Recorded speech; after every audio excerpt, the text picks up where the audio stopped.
محرم الحرام اسلامی کیلنڈر کا پہلا مہینہ ہے۔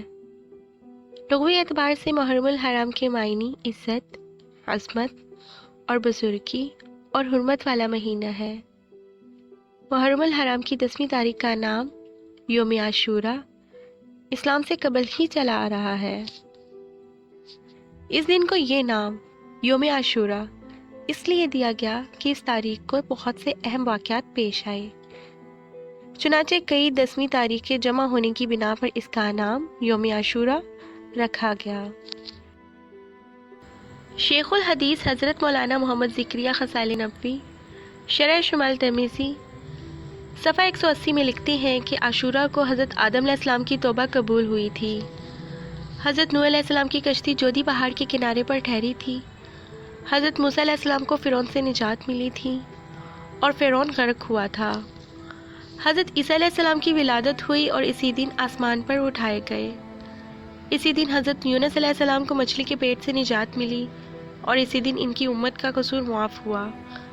حضرت یوسف علیہ السلام کنعان کے کنویں سے نکالے گئے اور حضرت یعقوب علیہ السلام مشہور مرض سے صحت یاب ہوئے۔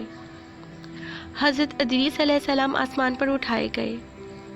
حضرت ابراہیم علیہ السلام کی ولادت ہوئی اور اس روز حضرت سلیمان علیہ السلام کو ملک عطا ہوا۔ اسی روز حضرت امام حسین رضی اللہ تعالیٰ عنہ نے بادل کے سامنے کلمہ حق بلند کرتے ہوئے جام شہادت نوش کیا۔ جمع الفوائد میں ارشاد نبوی منقول ہے، تم عاشوراء کا روزہ رکھو اور اس بارے میں یہود کی مخالفت اس طرح کرو کہ ایک دن پہلے یا ایک دن بعد کا روزہ بھی رکھ لو۔ جمع الفوائد ہی میں ایک روایت منقول ہے کہ رمضان کے روزوں کی فرضیت سے پہلے عاشوراء کا روزہ فرض تھا، لیکن جب رمضان کے روزے فرض ہو گئے تو پھر جس کا جی چاہتا عاشوراء کا روزہ رکھتا اور جس کا جی چاہتا نہ رکھتا۔ حضرت عبداللہ بن مسعود رضی اللہ تعالیٰ عنہ سے روایت ہے کہ رسول اللہ صلی اللہ علیہ وآلہ وسلم نے ارشاد فرمایا، جس شخص نے عاشوراء کے دن اپنے اہل و عیال پر خرچ میں فراخی کی تو اللہ تعالیٰ تمام سال اس کے رزق میں فراخی فرما دے گا۔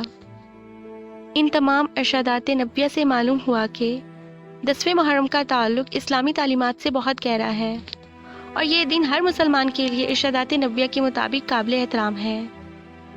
خلاصہ یہ ہے کہ اس دن مسلمانوں کے لیے 2 کام مستحب ہیں، عاشوراء کے دن کا روزہ رکھنا اور اس کے ساتھ ایک روزہ 9ویں یا 11ویں محرم کا شامل کر لینا۔